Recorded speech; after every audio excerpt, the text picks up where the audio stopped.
زلزلے کیوں آتے ہیں؟ ام المؤمنین سیدتنا عائشہ صدیقہ رضی اللہ تعالی عنہ سے کسی نے پوچھا، مستدرک للحاکم میں اس حدیث مبارکہ کو نقل کیا گیا۔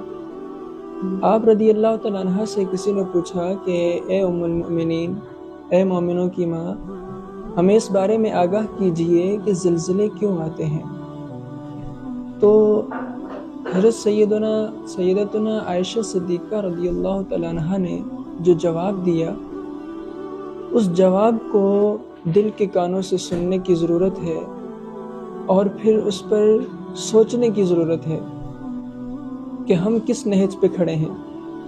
آپ رضی اللہ تعالی عنہ نے ارشاد فرمایا کہ جب عورتیں مردوں کے ساتھ ملنے میں شرم و حیا محسوس نہ کریں، یعنی کہ زنا عام ہو جائے، اور فرمایا کہ جب عورتیں خوشبو لگا کر مردوں کے پاس جائیں، جب باہر نکلیں تو خوشبو لگا کر جائیں، اور جب شراب نوشی عام ہو جائے، اسی طرح موسیقی عام ہو جائے، تو پھر زلزلوں کی توقع رکھنا۔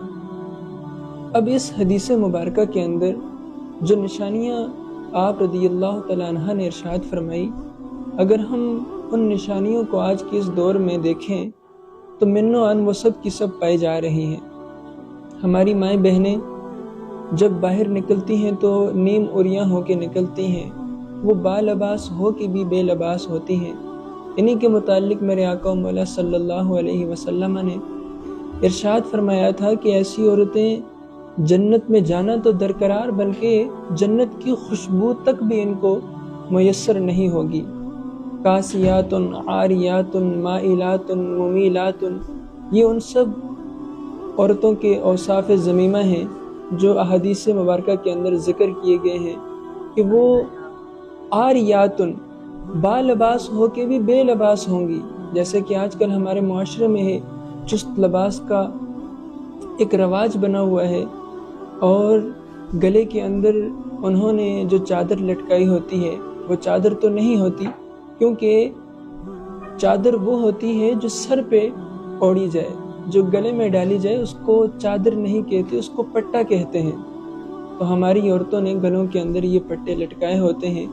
اسی طرح جب وہ باہر نکلتی ہیں تو پھر پرفیوم، اس کے متعلق میرے آقا و مولا صلی اللہ علیہ وسلم کا فرمان کہ جو عورت خوشبو لگا کے باہر نکلتی ہے وہ گویا کہ زنا کرتی ہے۔